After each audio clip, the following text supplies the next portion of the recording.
Welcome back to Beyond the Whistle, a sports show located in Boise, Idaho. We've got you covered on all you need to know about current sports news from the professional, collegiate, and local levels. We'll be your host throughout the season. I'm Andrew Vincent. And I'm Alex East. On this week's episode of Beyond the Whistle, we've got our NFL Week 10 takeaways, our NBA top 5 players, a look into college basketball, college football, and lastly, some NHL early season outlooks.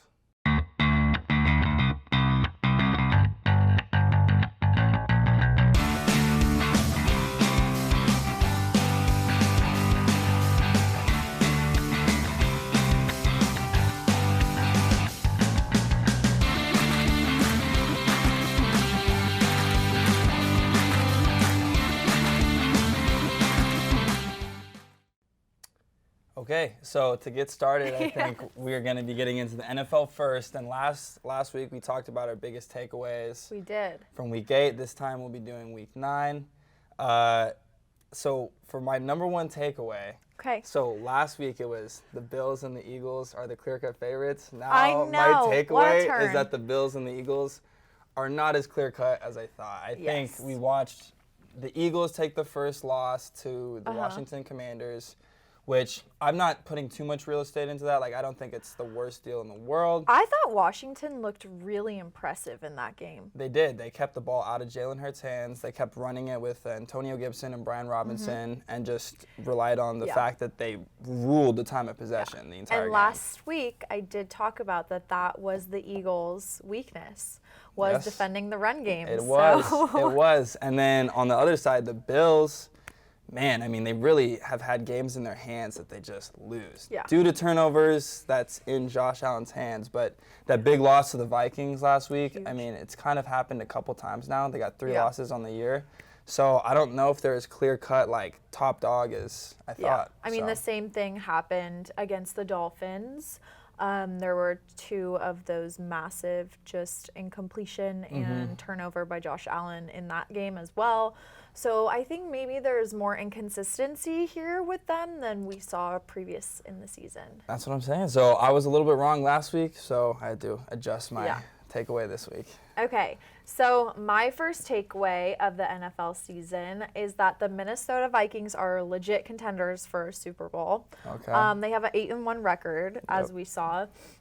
Their starting left tackle and their two of their top 3 cornerbacks were out versus Buffalo.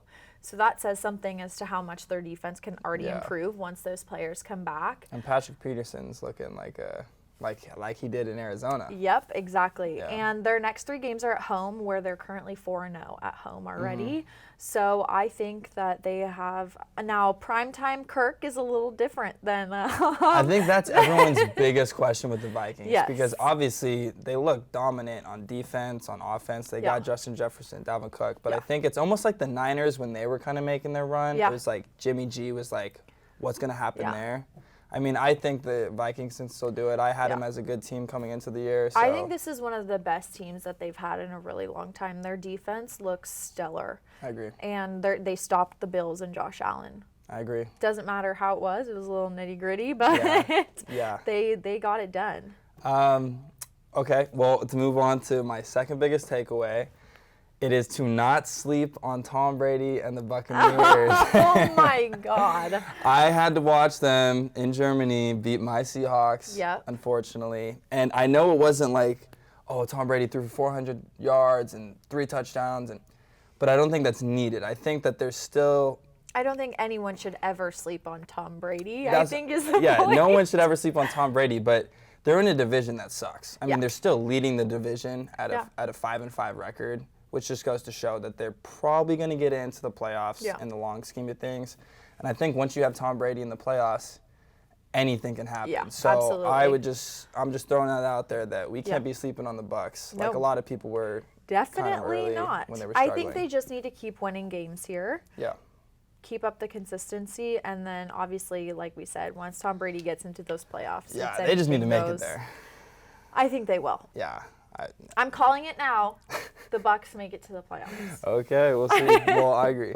So my second takeaway, my second and third takeaways are about 2 New York teams that I feel like we haven't touched on at all. that definitely need to be touched on. So we have the New York Jets. So I'm just going to go through my 2 last ones. But we have the New York Jets and the New York Giants. Okay. The Jets sit in second in the AFC East behind the Dolphins. They technically have the same record as the Bills, but they are currently sitting ahead of the Bills. This is huge. Like, when have the Jets ever been second in their division? So they're 2-3 at home, which is kind of interesting, and then they're 4-0 away. Yeah.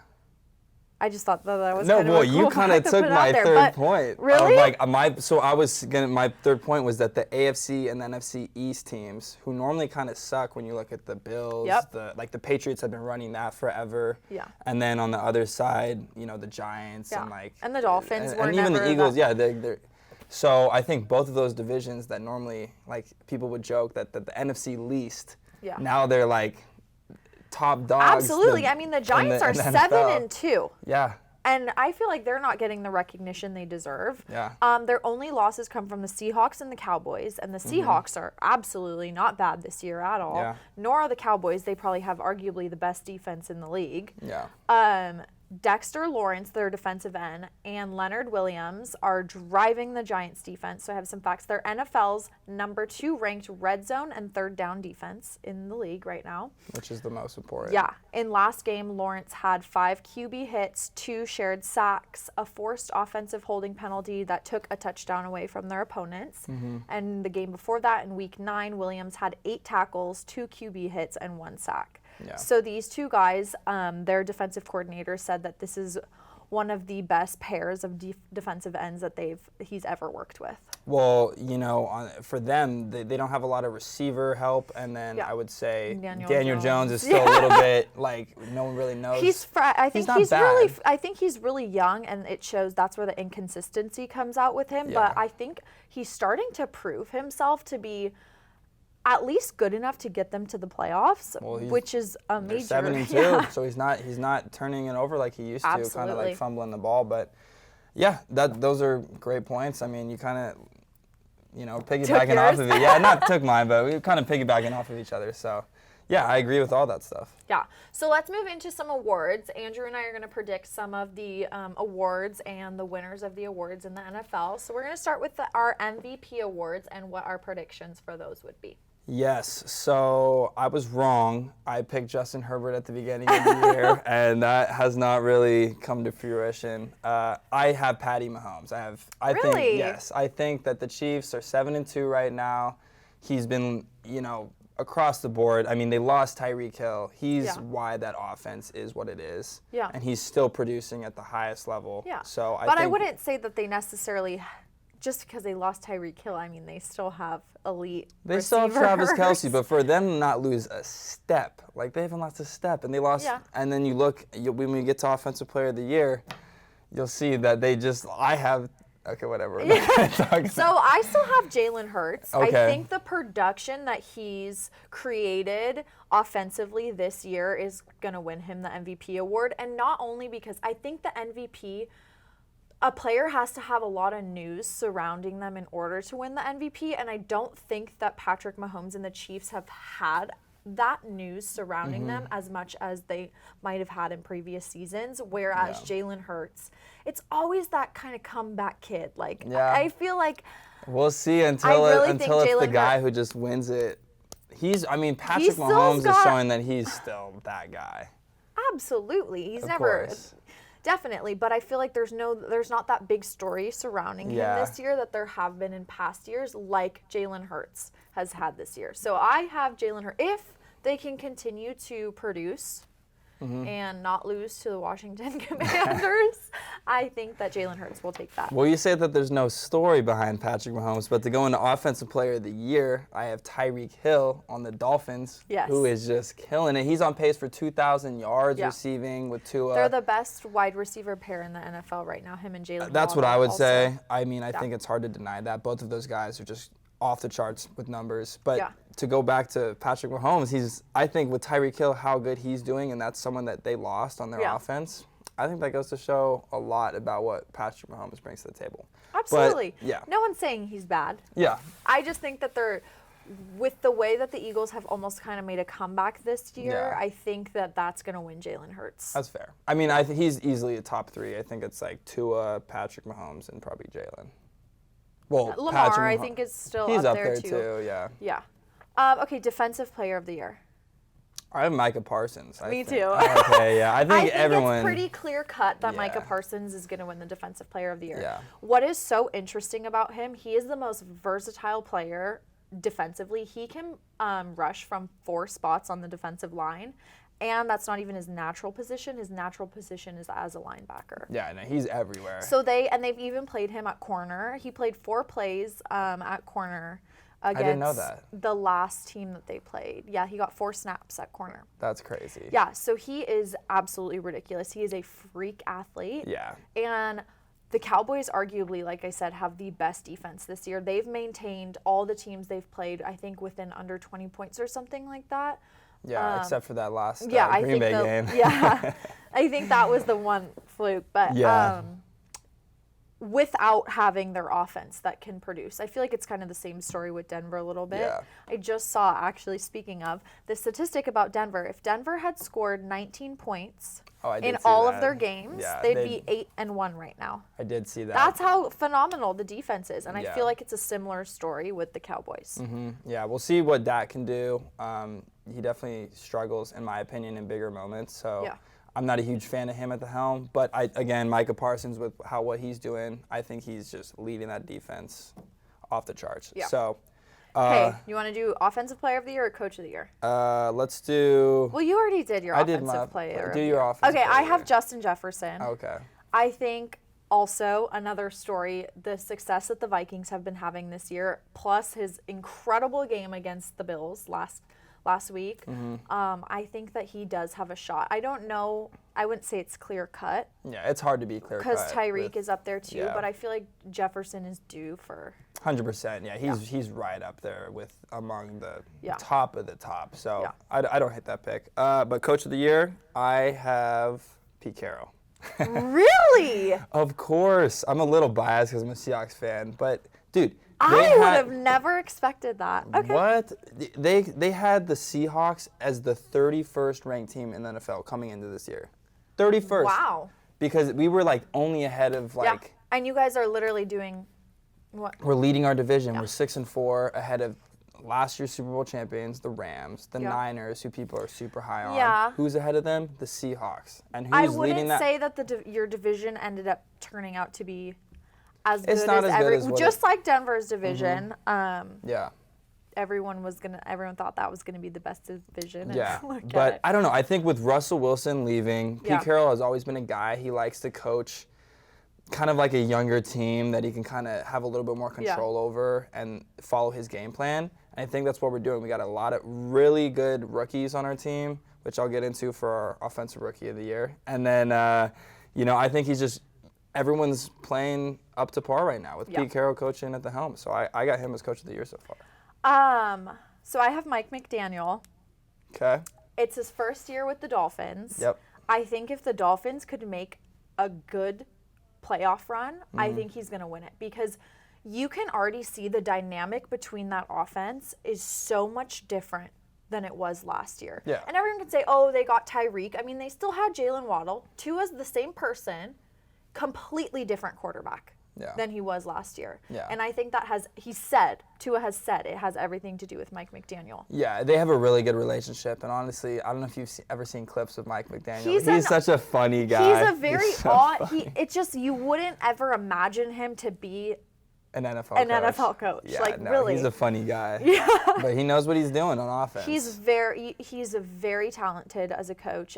He understands the game. His IQ for football is so high. Yeah. And I think that's why he understands the players so well. Yeah. And I think he has a really good chance. If they continue to do really well, I think he has a really good chance to win. Yeah. Okay. Offensive Rookie of the Year. Okay. I have Chris Olave. Okay. He's the highest producing receiver, offensive actually. No, yeah, he's really in good. the NFL right now over his fellow Buckeye, Garrett Wilson on the Jets as well. Yes, yeah. We'll be quick with these because I think we want to get in our top fives. But I have Kenneth Walker III, running back for the Seattle Seahawks. We lost Rashad Penny early in the year. We had to plug him in to be more of a lead back role, and he has been killing it. He's had 2 games over 150 yards. Every single game he's played as a starter, he has a touchdown. So I don't think that's a bad pick. Yeah. I just think that Olave has been producing like this the entire season, and he's being recognized for it, and that's the only reason why I think he'll win. Well, we'll see. Defensive Rookie of the Year. I have Sauce Gardner. Yes. Really? Yes, okay. Because if you look at the Jets, I mean, I feel like he's changed their culture. I feel like he gives them a swag on defense. He's also covered the top receivers in the league. And his position of cornerback is, I think, probably the most important role on the defense, because your job is to cover and eliminate the production of their best receiver, and he's done that. I mean, he's been huge for that defense, and a huge reason why they're 6-3 right now. So I got Sauce Gardner. I have Aiden Hutchinson. Okay. For the Detroit Lions. Oh, no bias there. No bias there, because he's a Michigan man. Yeah. So it's very unbiased. Yeah. But he has completely changed the chemistry of that defense. I know that the Lions are still not where they want to be, but their production this year is a lot better than it's been in previous years. They just beat the Bears on a crazy play, but I think that he has changed a lot of the atmosphere. He's a young kid who wants to go out and wants to win so bad. He's made it clear to everyone on his team. They've come out with a few videos on it. Yeah. He's pretty much already taken on a captain role, they've said. Yeah. So I think he has a really good shot to win that Defensive Rookie of the Year. He probably does. I think the only thing that might hold him back is that he's on the Lions on the record. Maybe. But we'll see. Both insanely good players. So. Yeah, absolutely. All right. Top 5s? Yeah, let's do our. So I don't know if we want to look at our old top 5s, because I think there's been a couple changes. There's going to be a lot of changes. Yeah. So if we look at our old top 5s, you see that the Eagles are number 1, Buffalo is number 2. I think you guys are gonna clearly see that changes in our new top 5s. Oh yes. Which oh my goodness. Do you want to go first or? Yeah, I guess I'll just go through my top 5 really quick. So. I now have the Minnesota Vikings at 1, which might be a little crazy above the Chiefs, I know. But I think that win against Buffalo was huge.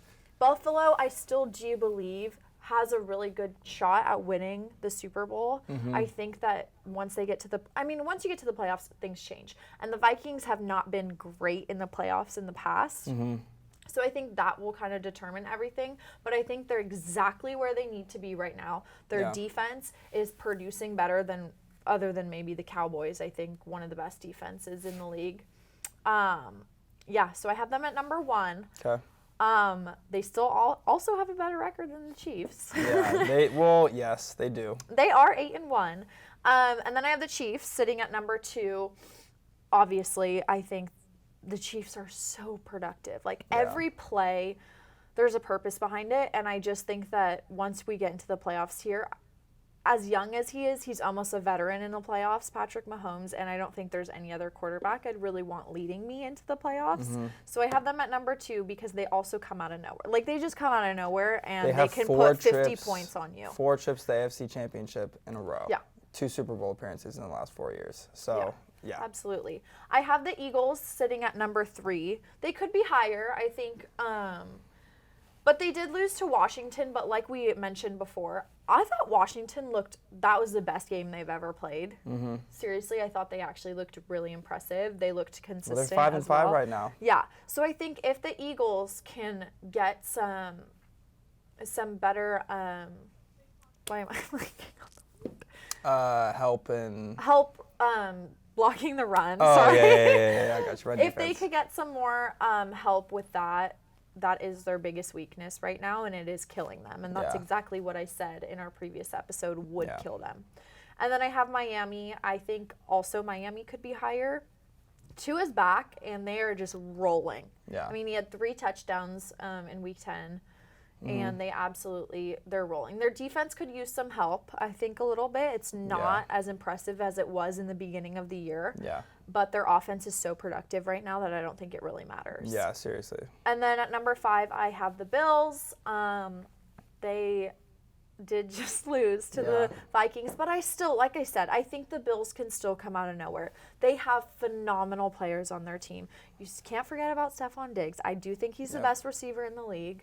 I think if Josh Allen can kind of, it's almost like nervous energy around him lately. Yeah, it's really just the turnovers that he runs into, especially in big moments, that can kind of get him in trouble. Yeah, so I have the Bills at 5. Okay, so I think we all have the same team, just in a different order.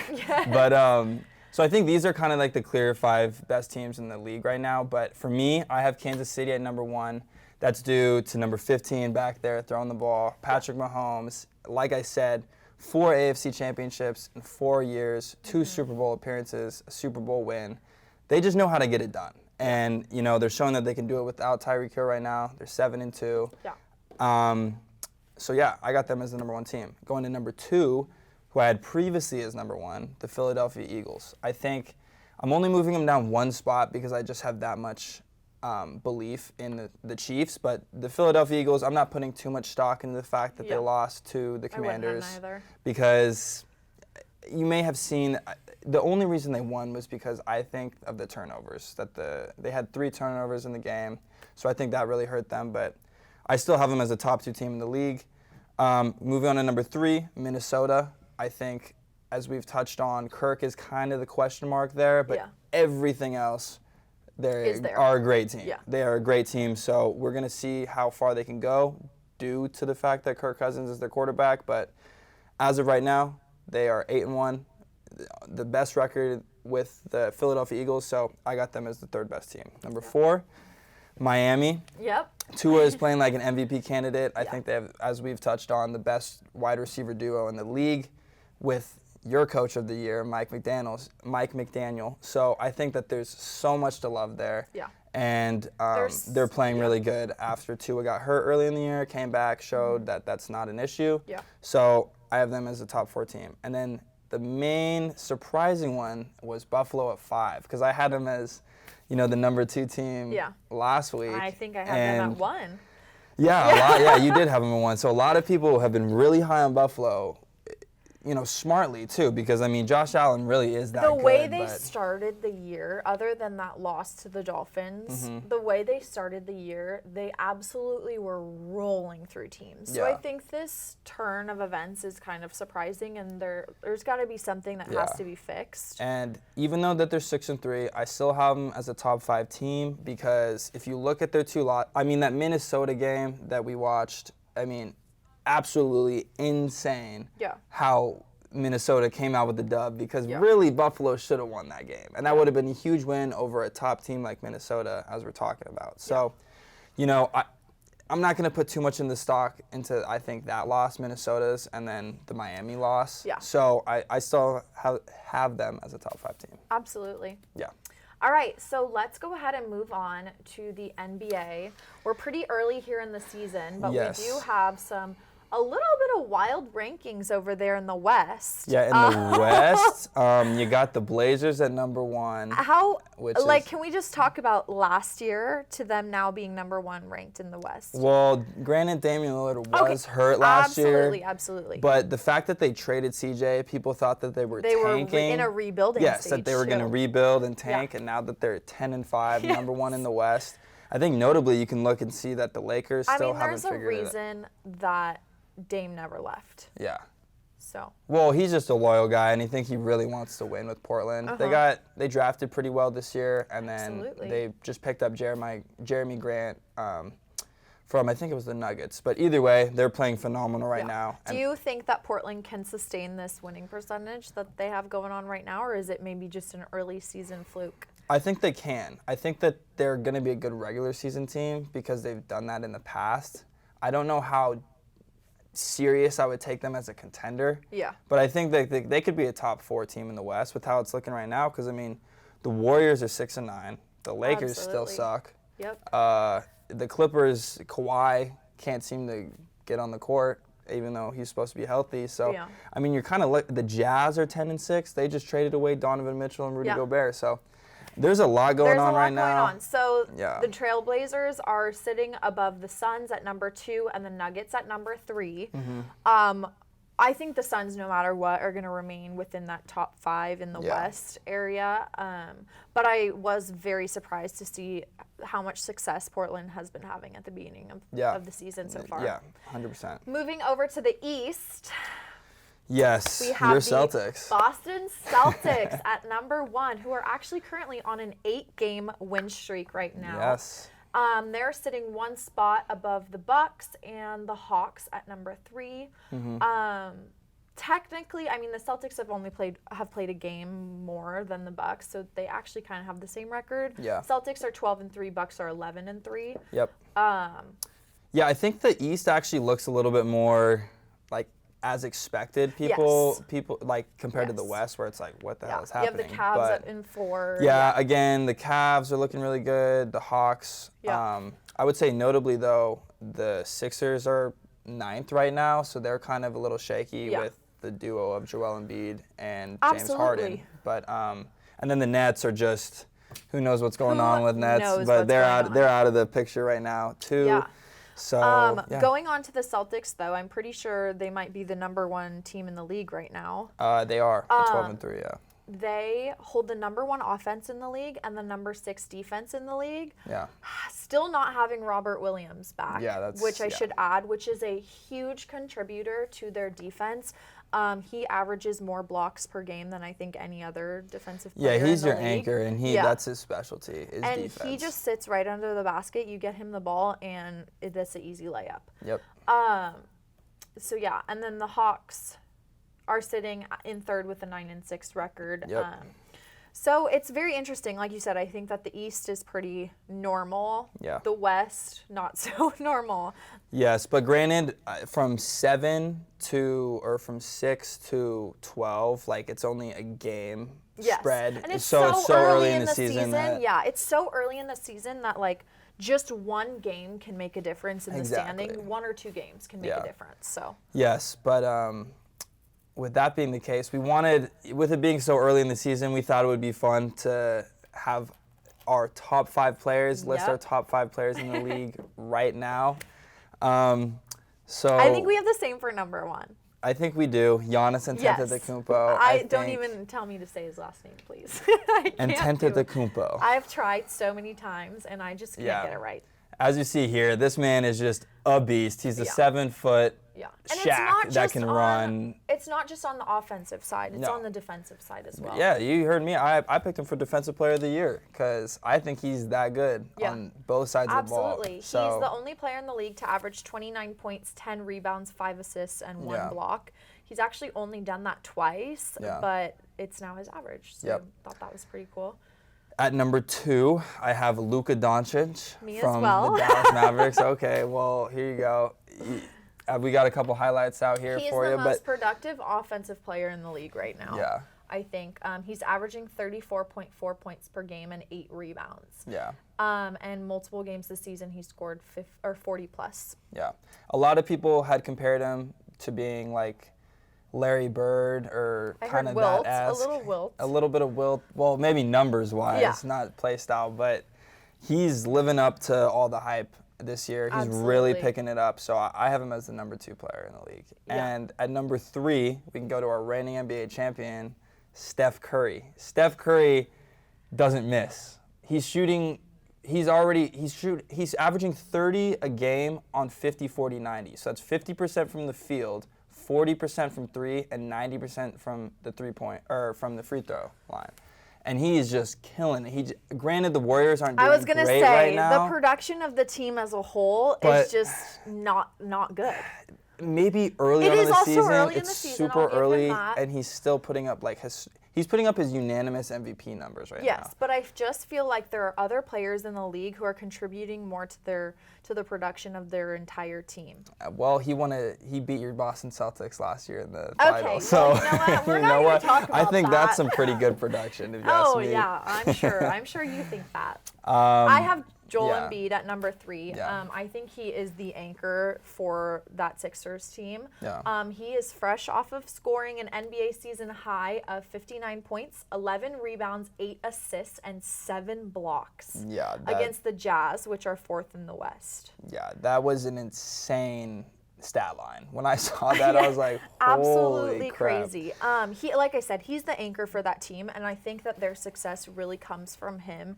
And if James Harden can start producing like he used to as well, I think that they can have a lot of success. I just think there's a lot of inconsistency for them.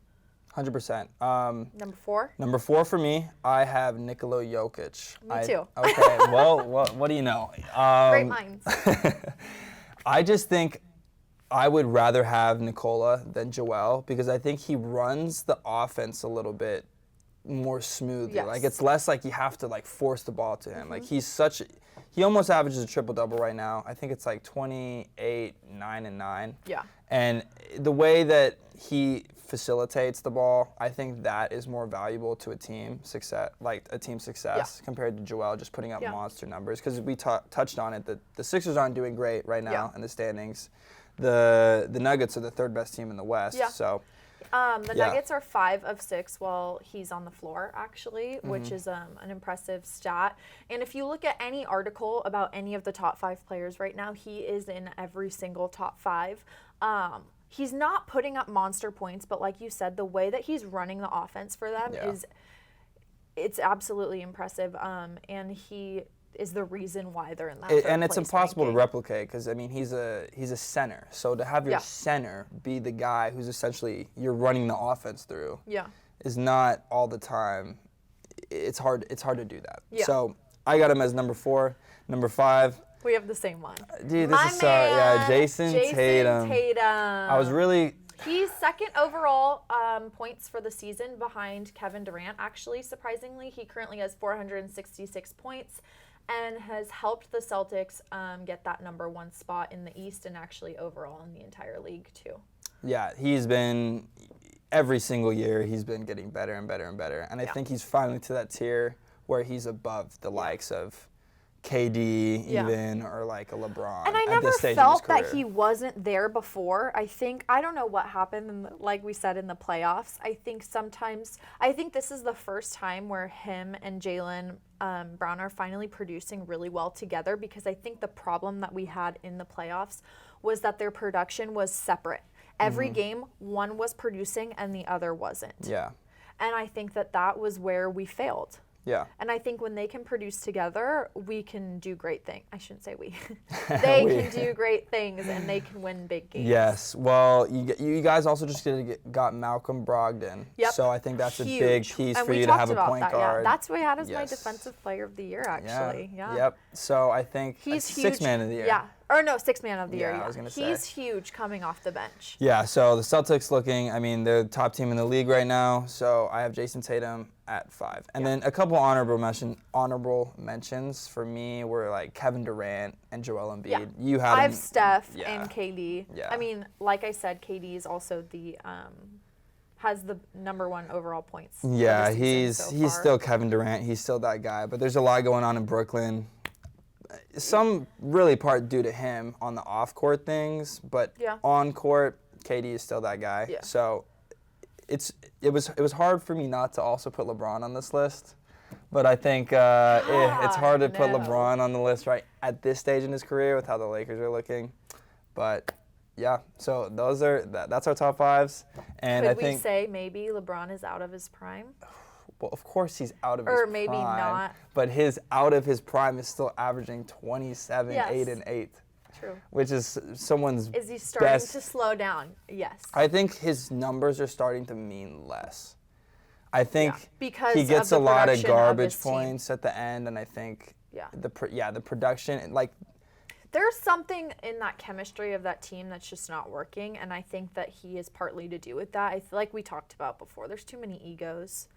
Well, I mean, they're looking better now. I mean, I hope that they can turn it around. I don't even know what the issue is because honestly, if you look at their numbers, they're all playing like pretty decent. I think it's more of their role players. I think they're top heavy.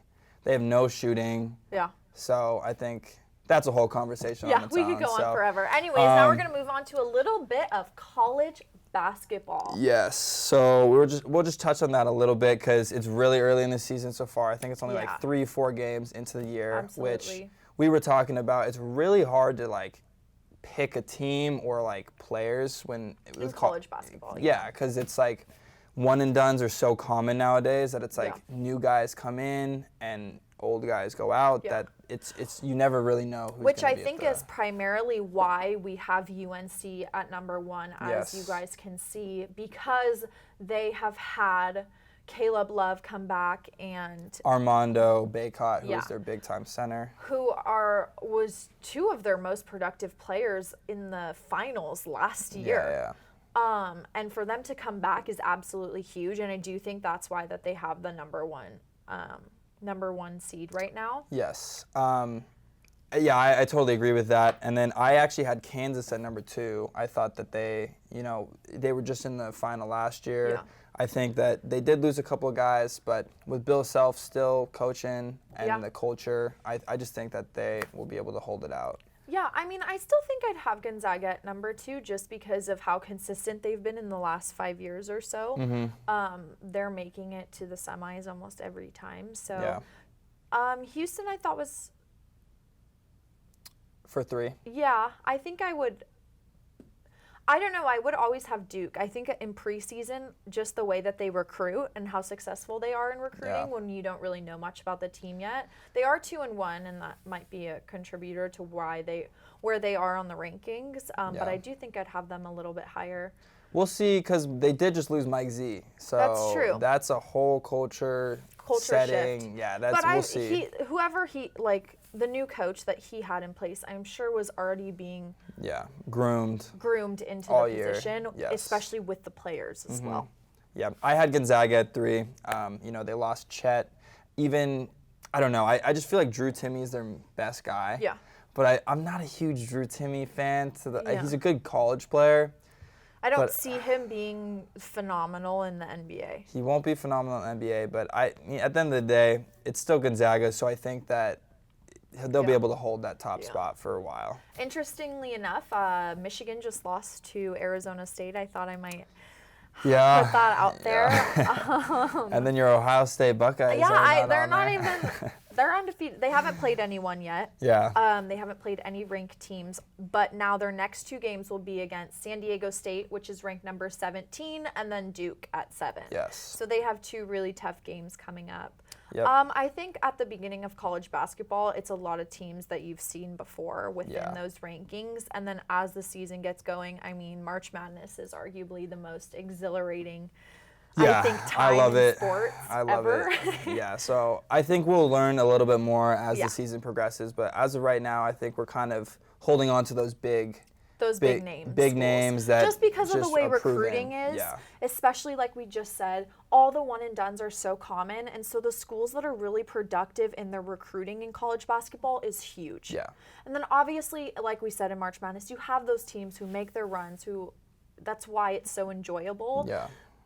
But the teams who are still winning are still the teams who are being so productive within their recruiting. Yeah, recruiting's everything when you get to the college level. So, should we move on to NHL? NHL. Yeah, let's do it. So we're just going to go over each conference within the NHL and what the top teams and the bottom teams are. So to start off, we're going to go into the Atlantic Conference. Yeah, so who do you have for your top teams? Well, I'm just going into the rankings. Oh, okay. I didn't guess. But the top team right now is the Boston Bruins. They are 15-2. They are the best overall team in the league right now, actually. And they're 6 games ahead of Toronto, who's sitting in that number 2 spot. Yeah.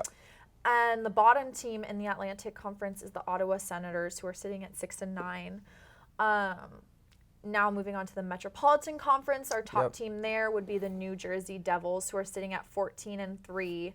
There's a lot of discrepancy in the NHL as to how many games teams play. As you'll see, some teams in the Pacific Conference have played like 8 more games than other teams. So it's very interesting. But yeah, in that Metropolitan Conference, we have the New Jersey Devils sitting at 14-3. Yep. They are currently 4 games ahead of the Carolina Hurricanes, and then the bottom team is the Columbus Blue Jackets, which I found very interesting, but they're sitting at 6-9. Yeah. Moving on to the Central Conference, we have the Dallas Stars sitting at 10-5. They have played 1 more game than the Winnipeg Jets, who are in second at 10-4. Mm-hmm. And then the bottom team is the Arizona Coyotes, not surprising, also 6-9.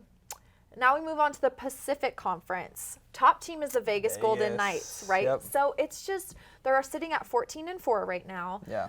They're ahead of the Kings, who sit at 11-7. So that's what I mean. It's so interesting because some teams have played so many more than other teams. That is odd. What I thought was super weird is that the bottom team is the Anaheim Ducks. They're sitting at 5-11. They are the worst team in the league right now. And I would say, other than maybe the Boston Bruins, I'd say Anaheim is one of the most consistent teams who make the playoffs. Yeah. It's still so early in the season. Yeah. Hockey plays so many games, almost as many as baseball. So it's still super, super early, but I did think that was really interesting. Anaheim is normally a very productive team. They have had a lot of changes in the offseason. Yeah. But yeah, these are so far the rankings for the NHL. We'll see. I hope to see the Kraken out, maybe making the playoffs. I know that would be exciting like for we the always city. talk about too, they have not had the success that Vegas has had. Yeah. Vegas took, that brand new team and immediately had insane success. Yeah. And then Seattle. Well, that's because after Vegas did that for Seattle, they were like, we're not going to allow you to take these top players from all these teams. Yeah. So kind of screwed us, but it is what it is. I think give us 5 years, we'll be there. Maybe. But I am happy with my Kings production. They are doing, starting the season a lot better than they started last year. They are one of the youngest teams in the NHL right now. So it's really exciting to see these new young players make a name for themselves. They obviously still have Drew Doughty, Anze Kopitar, but there's young names and they're being more productive than these old veterans. So it's really, really fun to watch. Very early in the season, but a lot of hockey to be played. Oh, yes. Yes. Moving on. College football. To my favorite. Let's do College football. Yeah, a lot went down this week. Oh, yes. So Alabama's out.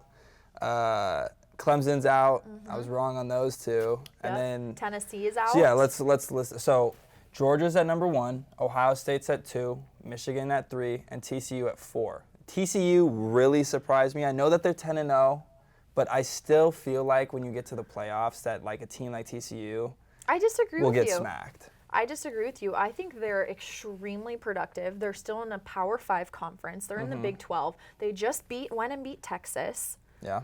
I think you have to put them in the playoffs. Yeah. They're undefeated.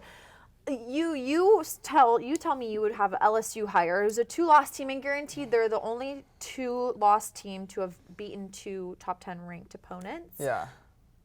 But you still have USC below them, whose only loss is to Utah. I would put Tennessee at 4. I would have USC at 5, and then LSU at 6, TCU at 7. I feel like a lot of the times you base your rankings off of who beat Alabama. And I just think that Alabama is not that good this year. Well, maybe not, but I mean, Tennessee still, if you look at their numbers, their defense was like off the charts. Absolutely. They also still have one of the most, if not, I think they're number 2 now behind Ohio State. With offense. Most producing offense. Yeah.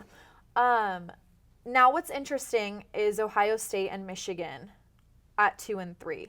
Obviously that's going to change in 2 weeks. That's the big question is who's out or I don't necessarily know. Okay, so here's what I'm thinking. You have Tennessee who just lost to Georgia, right? Yes. I think if LSU loses to Georgia in the SEC championship, okay. Because LSU is sitting ranked number 1 right now in that side of the conference in the SEC.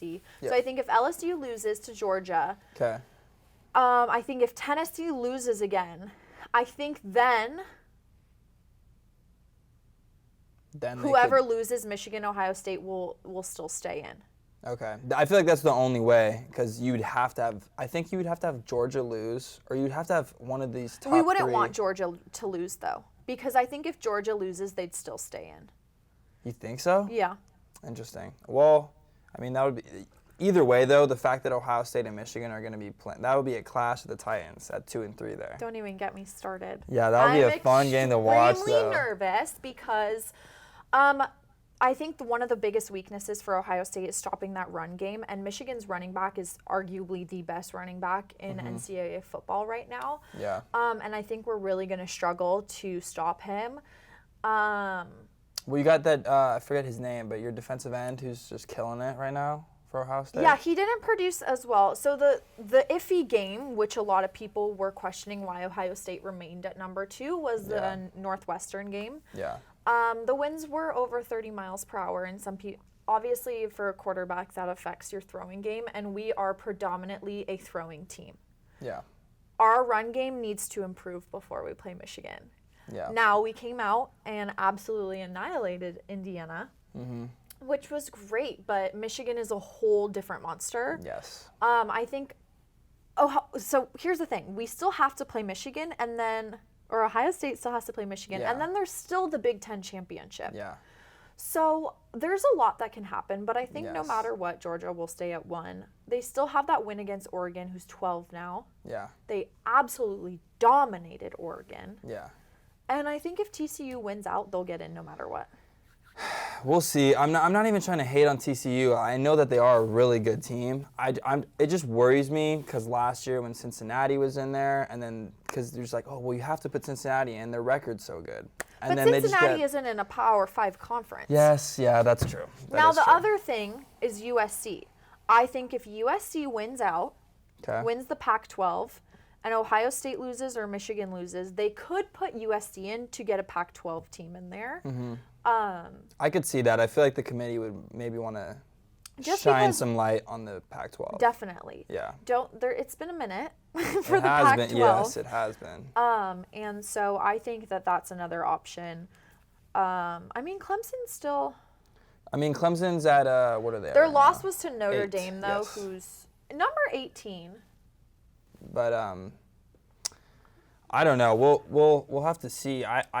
It will be interesting. The next 2 weeks in college football will obviously be the teller. Also the championship games, like I said. If LSU wins the next 2 weeks, they'll go to the SEC championship against Georgia. If they beat Georgia, that's a whole other story. That would be insane. Yeah. That would be insane. But with that being the case, that's all we have for you guys today. Yeah. So we want to hear from you guys about what topics you want us to talk about. So you can tell us in the comments or DM our new Instagram account at Beyond the Whistle to send in your topic requests. Yes, and we want to send a big thank you to all of you for tuning in, and for also our producer and crew. We couldn't do it without them, so we send our gratitude. I'm Andrew Vincent. And I'm Alex East. Join us next time on Beyond the Whistle for all your sports news